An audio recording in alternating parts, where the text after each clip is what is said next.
Have you ever wondered why people are so passionate about giving God their absolute best? Stick around. One of my testimonies will explain why I'm so passionate about giving God my best and why excellence matters so much to me.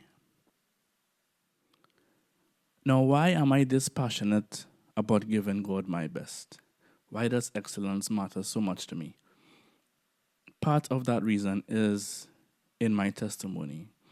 I remember speaking with one of my pastors during my time at SBI because I didn't think my testimony meant enough. I didn't think it had much weight or it wasn't crazy.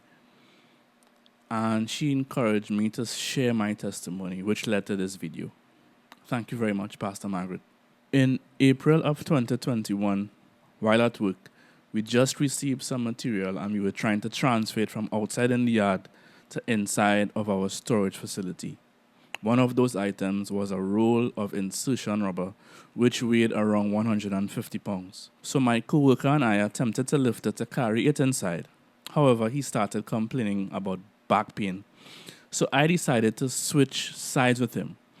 I'm not sure why I did that. Maybe I thought it probably would have been easier for him at the other end. So that's what I did. While lifting, my coworker would have dropped his side, which means that the total weight would have now been on my end. So I decided to let go. But while I'm letting go, I am still going in that upward motion, that upward direction.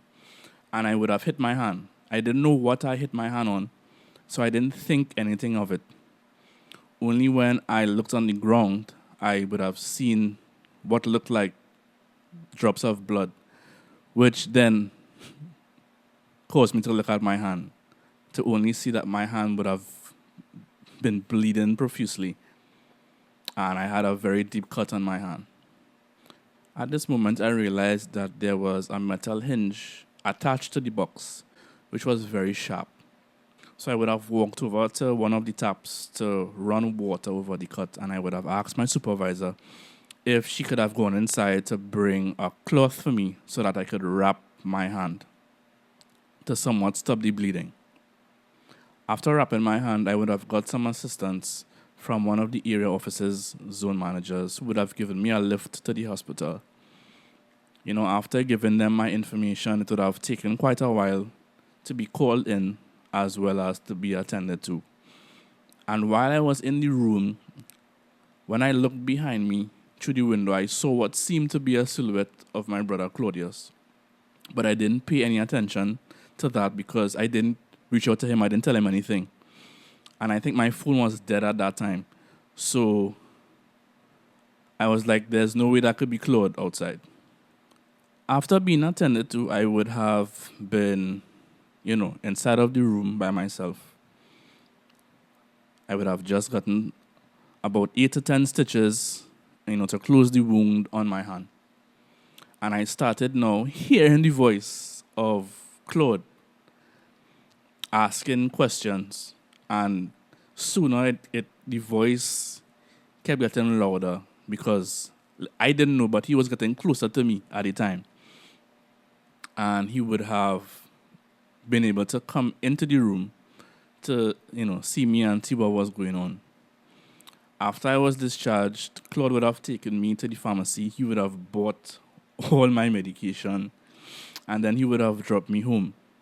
As well, he would have taken me back to the hospital, for the checks. And he would have also taken me when I had to have the stitches removed. So thank you very much, Claude.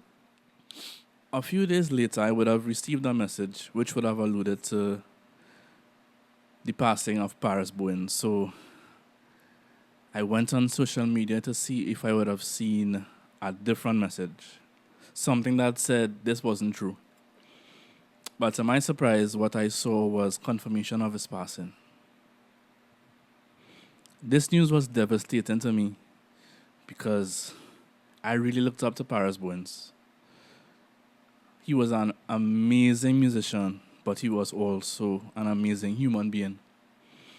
I didn't just look up to him as a musician, but as a man, a father, a husband, a brother, and a disciple of Christ. I know he was gone. With each passing week, God would have restored strength to my hands, and I would have been able to get back into the ritual of things that I would have had a lot of difficulty doing. And the scar on my hand is a reminder of God's goodness. I don't know what could have been the case. Maybe I could have just have the functionality in one hand, or maybe just have one hand.